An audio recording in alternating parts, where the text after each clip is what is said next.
Hi, I'm Blue. I've been in other city videos, but this is my first one with a speaking role. What I have to say to humans is very important.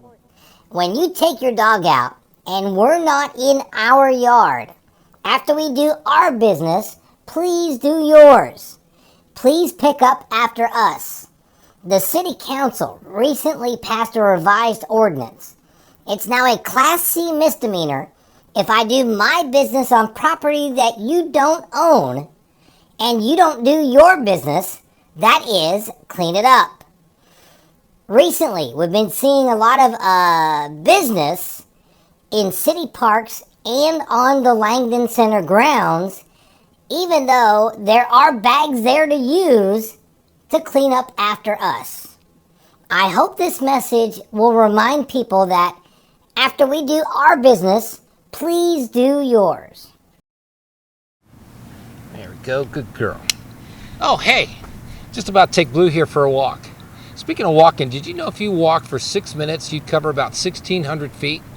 The Granbury Regional Airport is building a runway right now that's 5,200 feet or 1,600 feet longer than the current runway.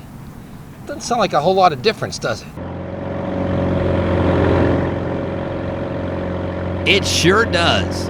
The new runway, which you see here under construction, makes a huge difference in terms of airport accessibility, in terms of how many planes and what types of planes can land here.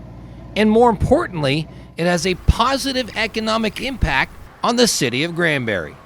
This one's on as well. This has to be on all the time. Yeah. So Pat Stewart is the Director of Aviation at Granbury Regional Airport. the new 5,200-foot runway gives us access to a completely new type of aircraft, which in this case is a business jet fleet of airplanes that will now have the ability to come to Granbury with their customers, buy gas, bring people in and out, and not have any problem at all getting in and out of our facility. Consider, the Granbury Regional Airport is already self-sufficient. While most regional airports in Texas need city funding to stay open, Pat and his crew have had the Granbury Airport free of city funding for quite a bit. For the past 2 or 3 years, excluding the funding for the new runway project, our current runway and airport has paid its own way, meaning we make enough money in fuel cells and hangar rent to pay the bills here and all the employees. Personally, it's very important. There are very few municipal type airports around the state of Texas that can do that. And through our city leadership, we've worked really hard on that, and we've had that done the last 2 or 3 years. And with the new runway, check out the estimated economic impact for Granbury. 5% increase in visitors, 922 jobs created over a 20-year period, $3.94 billion in economic impact over 20 years.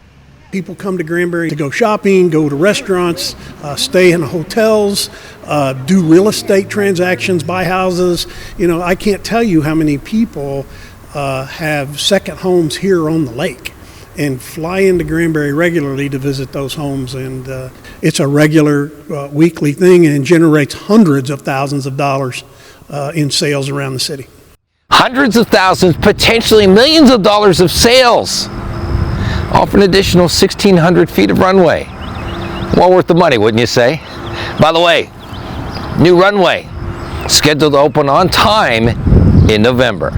For the City of Granbury, I'm Chuck Licata. As you can see, it's 42 degrees right now. The weather forecast for the next few days calls for freezing temperatures with some potential freezing rain and sleet.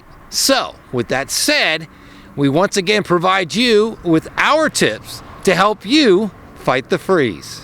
At home, be sure to keep the thermostat at 68 degrees. Close off rooms you're not going to use.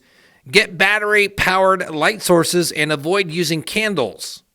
Keep the heat inside the house by covering the windows.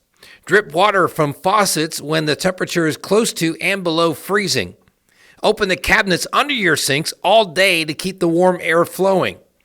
Be sure to keep yourself, others, and your pets warm with blankets, sweaters, and extra clothes. For your health, make sure there's enough water and food for 2 to 3 days. There should be 1 gallon of water per person per day. Go with foods that are protein and fiber enriched. Prepare some meals ahead of time. Be sure to have a basic first aid kit on hand. Aspirin is a must-have. Also, check on any elderly or disabled neighbors. Make sure they're prepared for cold weather. Think about investing in a generator at your house. Also, be sure to keep your phone charged and think about getting a battery pack. When the roads are icy, don't drive if you don't have to. At home, make sure meters and water valve boxes are closed. Cover or insulate any exposed pipes outside. Close off any crawl spaces and check the attic water lines. Disconnect water and garden hoses and drain them. Cover outdoor faucets. Turn off any in-ground irrigation systems and drain those as well. So those are some things to keep in mind when it gets cold. A little bit of a long list, so we've got them posted for you at granbury.org, as well as our social media platforms on Twitter and Facebook. And as always, in case of emergency, call 911. And remember, when it gets cold, protect yourself, others, your pets as well.